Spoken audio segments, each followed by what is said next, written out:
মহাগ্রন্থ কুরআন শরীফে বর্ণিত 25 জন নবীর নাম।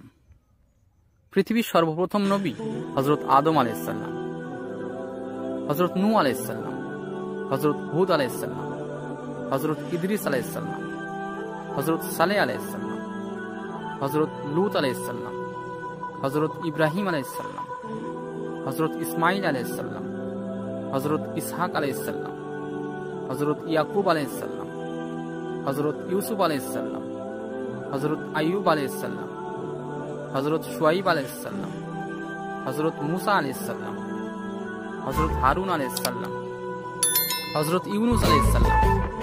হযরত দাউদ আলাইহিস সালাম, হযরত সুলাইমান আলাইহিস সালাম, হযরত ইলিয়াস আলাইহিস সালাম, হযরত আল ইয়াসা আলাইহিস সালাম, হযরত জুলকিফল আলাইহিস সালাম, হযরত জাকারিয়া আলাইহিস সালাম, হযরত ইয়াহিয়া আলাইহিস সালাম, হযরত ঈসা আলাইহিস সালাম এবং পৃথিবীর সর্বশেষ এবং সর্বশ্রেষ্ঠ নবী হযরত মুহাম্মদ সাল্লাল্লাহু আলাইহি ওয়াসাল্লাম।